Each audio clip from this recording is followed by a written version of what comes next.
Hello दोस्तों, education with रोशन में एक बार फिर से आपका बहुत बहुत स्वागत है। आज काव्य सौंदर्य का तीसरा क्लास है। पहले क्लास में हम पढ़ चुके थे रस के बारे में, दूसरे में पढ़ चुके थे छंद के बारे में। तो आज हम पढ़ने वाले हैं अलंकार के बारे में। तो दोस्तों पहले हम जान लेते हैं अलंकार का अर्थ होता क्या है। अलंकार का शाब्दिक अर्थ है गहना या आभूषण। दोस्तों यहाँ एक नंबर में पूछा जा सकता है कि अलंकार का शाब्दिक अर्थ क्या होता है। तो सिंपल सा हम जानते हैं कि अलंकार का शाब्दिक अर्थ गहना या आभूषण है। यह दो शब्दों से मिलकर बना है।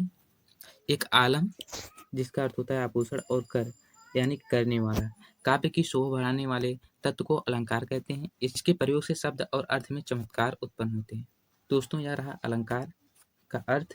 अब जान लेते हैं अलंकार के प्रकार। यह दो प्रकार के होते हैं। पहला शब्द अलंकार, जहाँ शब्दों के कारण चमत्कार आ जाता है वह शब्द अलंकार होता है। दूसरा है अर्थालंकार, जहाँ अर्थ के कारण चमत्कार आ जाता है वहाँ अर्थालंकार होता है। तो हम अब पढ़ने वाले हैं उन 3 अलंकार जो हमारे यूपी बोर्ड पेपर में पूछे जाएंगे क्लास 10 के। पहला है उपमा अलंकार, दूसरा है रूपक, तीसरा है उत्प्रेक्षा अलंकार। तो पहले हम जान लेते हैं कि उपमा अलंकार का परिभाषा उदाहरण। दोस्तों हम एकदम सरल शब्दों में जानने वाले हैं। पहला है उपमा अलंकार। इसका परिभाषा है जहाँ किसी व्यक्ति या वस्त्र की किसी अन्य व्यक्ति या वस्तु से समान गुणधर्म के आधार पर तुलना की जाए, समानता बताई जाए, वहाँ उपमा अलंकार होता है। तो साथियों इसके उदाहरण देख लेते हैं। पीपर पात सरिस मंडोला इसका उदाहरण था।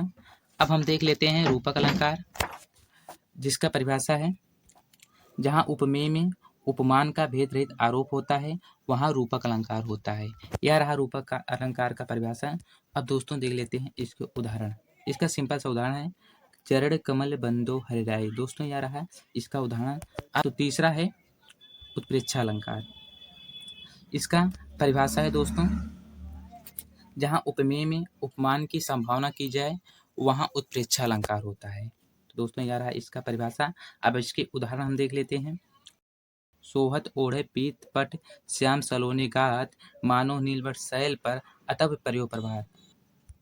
तो दोस्तों इस वीडियो में हम जाने कि अलंकार क्या होता है, अलंकार कितने प्रकार के होते हैं, साथ साथ क्लास 10 के बोर्ड पेपर में पूछे जाने वाले 3 अलंकारों के बारे में जानें। तो दोस्तों ऐसे एजुकेशन से संबंधित वीडियो प्राप्त करने के लिए हमारे एजुकेशन विद रोशन चैनल को सब्सक्राइब करें। धन्यवाद।